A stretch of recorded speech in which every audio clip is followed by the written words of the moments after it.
True attraction doesn't always come from looks or flashy things. I realized that real charisma comes from sincerity, confidence, and the way you make others feel special.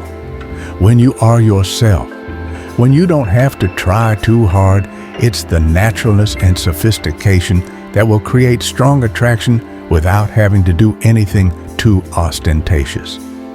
Attraction comes from within, from how you express your true self. When a woman truly wants to spend quality time with you, she will find ways to create opportunities to meet. I remember that time she often asked about my interests, shared personal moments, and created deep conversations. Such signs are not just ordinary attention, but her way of showing special interest. When she takes the time to get to know you better, it's the clearest sign that she wants a closer, more quality relationship. Leading questions can be the key to deepening the conversation and helping you better understand the other person's feelings. I remember one time I asked a friend, if you could change one thing in your life, what would it be?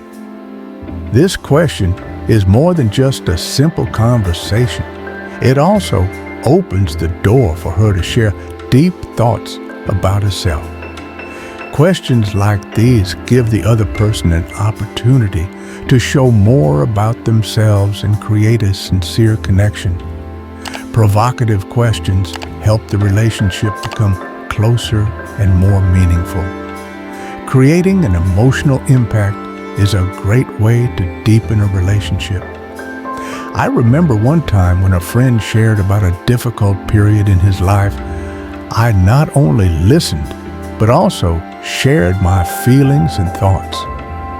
When I talked about empathy and similar feelings that I had experienced, she felt more understood.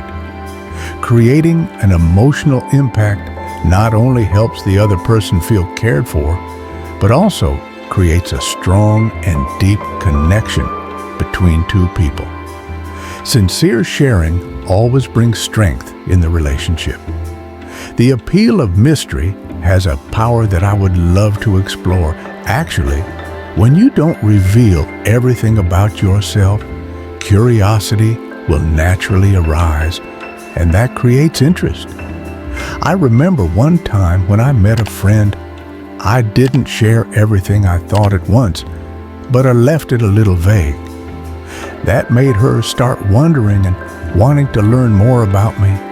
It is this mystery that creates attraction, making the relationship more interesting. Mystery is not an avoidance, but a way to hold back expectations, so that each encounter is a new opportunity for mutual discovery. Small but powerful gestures can create a deep impression that words cannot fully express. I remember that time when I simply put my hand on my friend's shoulder when she felt stressed. It's just a gentle gesture, but it makes her feel secure and cared for. Sometimes, small actions like this are what make the relationship deeper. A look, a smile, or even a gentle touch is enough to convey emotions that words can't not.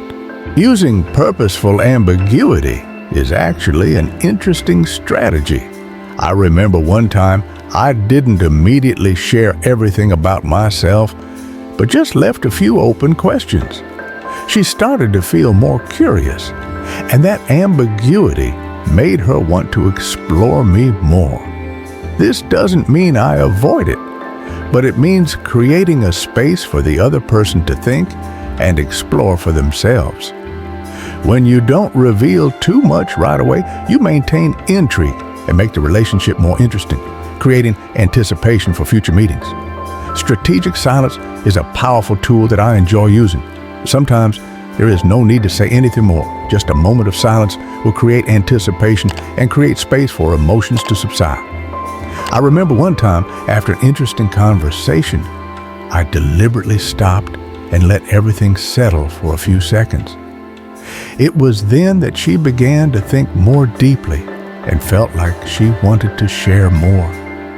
Silence is not an avoidance, but a way for others to feel the value in those moments. Playing the long game is one way I've learned to build lasting relationships. Instead of rushing and expecting things to happen right away, I've realized that sometimes patience and gradual progress yield deeper results. I remember one time I didn't share everything about myself at once, but let things develop naturally over time. This not only helps me understand more about the other person, but also creates anticipation, making each meeting more interesting. When you play the long game, you not only build relationships, but you also create excitement and memorable experiences. Creating emotional hooks in a relationship is a great way to bond deeper. I remember one time when I complimented a friend on how she overcame a challenge at work.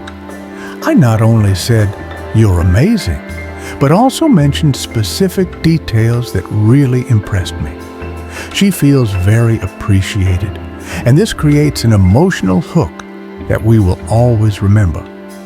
Sincere compliments and small but well-timed gestures of care will create strong and lasting connections. The power of absence is something I've truly realized over time. Sometimes, not being present or not reaching out right away makes others feel more special. I remember one time after an interesting meeting, I didn't text or call right away but let some time pass. When we met again, she felt excited and looked forward to more. Absence creates absence, making the next time important and emotional. Avoiding falling into the trap of over-communicating is something I've learned through experience. Sometimes when we talk too much, especially via text or calls, attraction can decrease. I remember one time after a meeting, I didn't rush to text right away, but left it for a quiet period of time. This not only helps me not lose the excitement, but also makes the other person feel weighted and looked forward to the next time. Over-communication can make the relationship boring and lose its appeal. Sometimes saying less creates space for curiosity and anticipation, making future conversations more valuable. Ending a conversation on time is an art that I greatly appreciate. I remember one time after a very interesting conversation, I felt it was time to end, even though we still had a lot to say. Instead of continuing to say more, I gently said, "We will continue later." Not only does this end the conversation when both of you feel left wanting more, but it also creates anticipation for the next time. When you end on time, you leave a feeling of regret, making people want to meet again and continue to explore each other. Ending the conversation on time helps keep the relationship interesting and never becomes boring. How to reconnect is an important step in maintaining a relationship. I remember one time, after not seeing each other for a while, I didn't rush to text or call right away. Instead, I waited for the right moment when we were both feeling good and wanted to continue. I just need to send a gentle text. Long time no see, it's nice to remember our last conversation. That feeling made my friend feel happy, and we easily reconnected. Reconnecting doesn't always have to be rushed, but needs to be done at the right time when both people still feel the absence and want to continue the relationship. In conclusion, I realized that relationships do not need to be rushed, but should be built through time and sincerity. Small steps like ending a conversation on time, knowing when to reconnect, or creating emotional hooks help us maintain interest and a strong connection. Most importantly, the relationship must come naturally, without having to be forced or rushed. Let things grow from genuine moments, and we will see this relationship become deeper and more meaningful.